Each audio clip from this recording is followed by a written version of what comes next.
In this series, I want to find out if I can reach item level 100,000 as a total noob in Neverwinter. In episode 2, my Zero to Hero journey continues, as I venture into the Undermountain to tear apart underground gangs, save frogs from extinction, and hopefully save humanity itself. Oh, and I also discovered what happens if you're dumb enough to jump from the clouds. So stay tuned and let's jump in. Since my item level is only around 18,000 at this point, and most real content starts at 21 or 25,000, I needed to look for an adventure to gear me up. What a coincidence that Lord Neverember himself requests my aid in Undermountain to investigate strange anomalies and disappearing adventurers. We embark on an ambitious mission to below the surface, a vast area inside of the mountain that promises to fulfill your deepest desires. In the case of my greedy little hero, that desire is treasure and gear to run harder content. Starting at the most dangerous and most impractical tavern location of all time, the Yawning Portal, we started our descent into darkness and reached the catacombs. These ancient catacombs are filled with failed adventurers that organized in gangs over the years, the Xanathar and the Undertakers. They need to be reminded who their treasure belongs to, and that's me. So I decided to mimic the gang members by stealing their clothes and create chaos within the rivaling gang.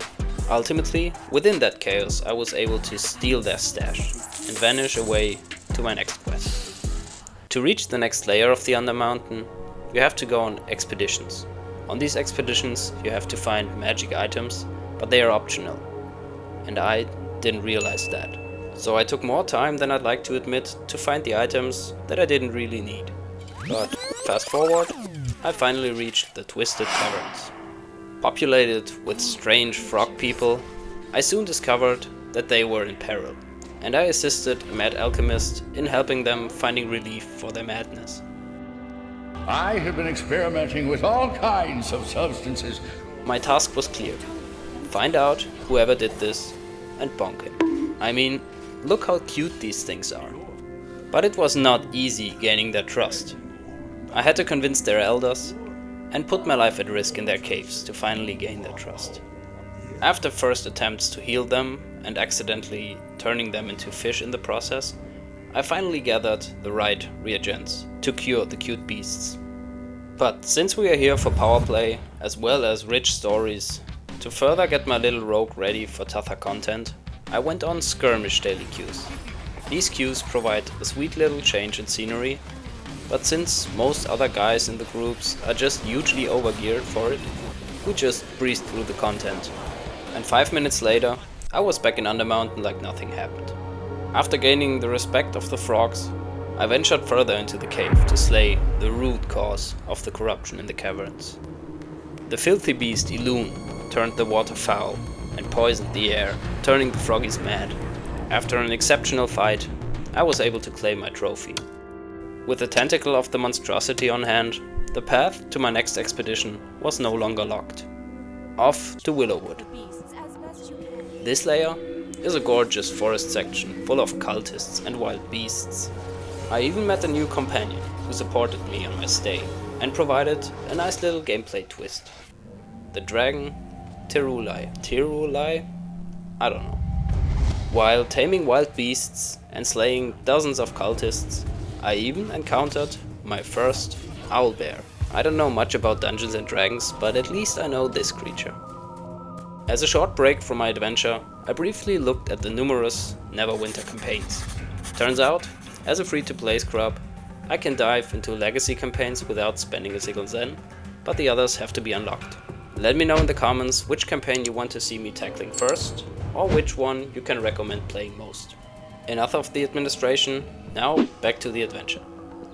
Deceived by the calmness and beauty of the Willowwood, I did not see what was coming next. The first boss in the game that repeatedly sent me to the outer planes. Silencing, spamming swarms of stingy insects, she really gave me a hard time. After getting beaten more times than I'm willing to admit, I think it was 7 times, I was not giving up. I stocked up on potions, I thought about my spell kit once more, And most importantly, I started using my brain. And I finally managed to claim victory over my nemesis. At this point of my journey, my inventory was immensely cluttered. I was so glad when I finally found out that I could clear all of my junk with just one click and turn my gear into refinement points. To those of you who know Neverwinter better than I do, which is probably the majority of you, let me know if that is a legit way to recycle gear or if I wasted tons of money that way. From this beautiful forest, we venture into the most gritty section of the Undermountain so far, Terminus. This is basically hell, where dwarves and other creatures meet their fate and receive their punishment by powerful demons. My job here was simple, as always.